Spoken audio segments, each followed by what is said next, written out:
Let's talk about the Milwaukee Bucks and how they're on the verge of actually getting swept in this series if they don't get their act together. From what we saw in Game 2, the Milwaukee Bucks were a complete embarrassment. From the entire roster to the coaching, it was a straight drumming by the Brooklyn Nets. When I tell you these guys had them out of there by the third quarter, they were out of there. Brooklyn put their foot on the necks of the Milwaukee Bucks, and it almost looked like the Milwaukee Bucks shouldn't have even advanced to the second round.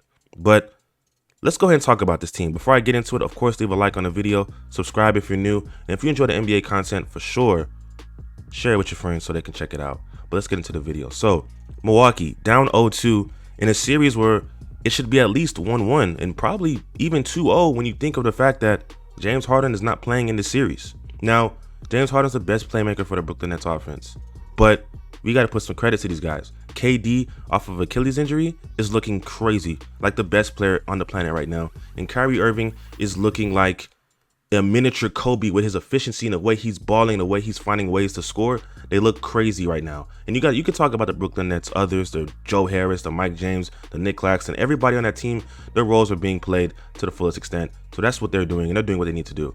The Bucks, on the other hand, seem lost on offense and on defense. I want to talk about defense real quick. The Bucks need to figure out what they want to do with this team on defense. Now, we get it. Brooklyn is going to be able to score in bunches. They got the players to do so. But it seems like the Bucks don't know when to help off, when to switch. It seemed like the Brooklyn Nets could pass the ball wherever they want to, get to wherever they want the ball to get to, and the Bucks are just ball watching. And it's like the Bucks are one of the best defensive teams in the league this year, and the Nets are schooling them. It's embarrassing, especially when you look at the fact that you have the Defensive Player of the Year in Giannis Antetokounmpo, Jrue Holiday, Khris Middleton. You have elite defenders on the perimeter and in the post to actually make it hard for the Brooklyn Nets, but the Bucks are not doing that. And I don't know if it's personnel. I think that they may have to go small to make it a little bit more quicker and a faster pace, but you look on the offensive end, this faster pace is not benefiting the Milwaukee Bucks. Now, Brooklyn can score. We know this already. But Milwaukee, the reason why I picked them to win this series in 6 was because I expected them to control the tempo. I expected them to control the tempo and find the shots that were their great shots and the shots that they like to take so they can win this series. Now, think of the fact that Giannis Antetokounmpo, a lot of people are going to say that this is on him. And I've been talking about Giannis Antetokounmpo before, and I've always said he's the star player and he has the ability to win you games. But, this is a big but, he has to be aggressive, especially with a guy who doesn't have a reliable jump shot. His game relies on him being an aggressive player. So if he's passive, it does not help his entire team. Think about Shaq. If Shaq was passive, how would you expect the Lakers to win games when you have Kobe out there? You have to be aggressive down low so they can have to respect you down low and give guys open shots on the perimeter. But Giannis doesn't look as aggressive, and in Game 2, he did not look aggressive. I mean, Blake Griffin, he looks great right now. He looks great. Booming on guys, he looks great. But at the end of the day, Giannis is a better player than Blake, and he has to find a way to get to the rim and create an offense where if he gets to the rim, my perimeter guys are going to get open shots because the defense is going to worry about me. Because that's what the Brooklyn Nets are doing. The Brooklyn Nets don't have a true rim protector on the floor right now. They're just hustling on defense. And the Bucks are looking like no energy on offense. You look at Khris Middleton, and I just feel like Khris Middleton, it's not a good showing. Now, you could talk about the second half of Game 2 and how it looked better. He played a lot better in the second half, but at the end of the day, that first half, you have to find a way to get into your rhythm. And a lot of people talk about this, and I've heard this before, where Giannis is a great player, but his second best player in Khris Middleton will not win him a championship. Now, I can see that, but the Bucks they chose this route for themselves. They chose this route. They said Giannis, Jrue, Khris Middleton. Those are our big three. We're going to go with this big three from now on, and we're going to go try to win the championship. Now, that means Khris has to up his game. He has to up his game. And it doesn't seem like he's as aggressive too.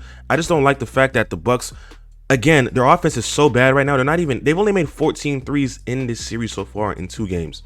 This was a team that broke the 3-point record in the regular season. They went off for 25 threes against the Heat in the first series. So this team can shoot. I think that if they start knocking down more shots, they'll be a little bit better. I think right now what's really hurting them is that their 3-point shot is lacking. A lot of guys who were shooting the shot very good in the last series, such as Brian Forbes, Brook Lopez, Khris Middleton, the entire team, they can't hit a 3-point shot right now. and it looks very, very bad. But it also comes down to the fact we got to look at Mike Budenholzer and the entire Bucks franchise, because losing to the Brooklyn Nets in the second round is a situation where a lot of questions are going to be brought up about this team. Now, I'm not saying the series is going to be completely over. They have a chance. They have 2 games back at home. They can do something. But this is a big indictment on Budenholzer. He has to create some type of game plan to make it easier for Giannis to attack the Brooklyn Nets, and he's got to find a way to stop the Brooklyn Nets offense, or at least limit them. If it's making Kyrie or KD be a non-factor and doubling them immediately, then that's the case.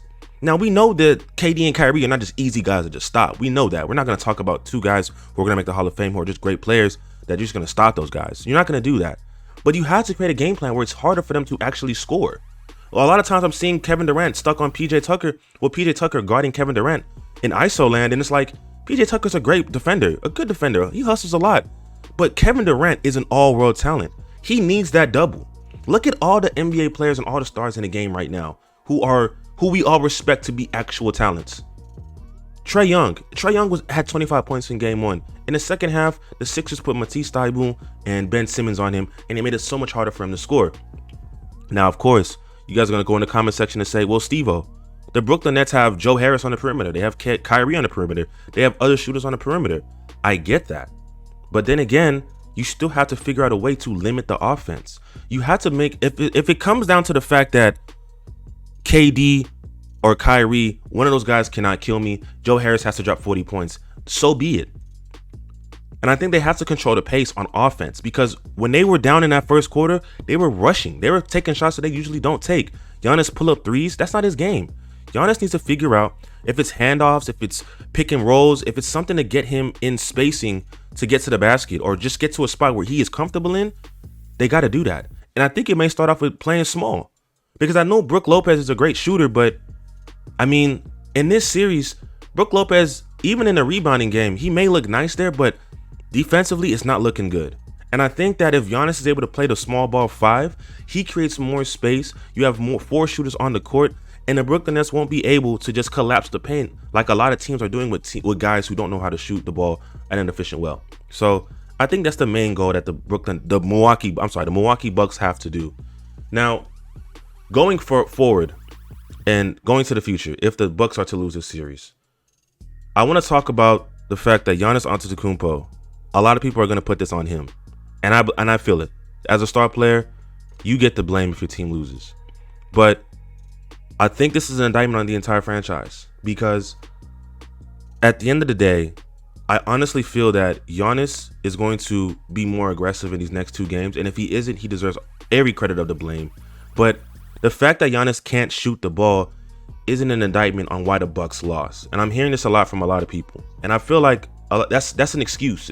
It's a layman's excuse, because the Bucks have had 3-point shooting the entire year, and it's been beneficial, and it's been a two-way agreement between the Bucks shooting and Giannis's ability to get to the basket.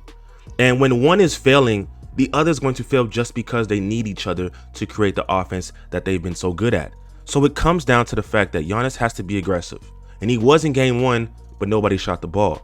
In game 2, Giannis wasn't as aggressive, and they still didn't shoot the ball well. So Giannis, he's got to play better, be more aggressive. And the outside guys, Khris Middleton, especially Khris Middleton, has to play better.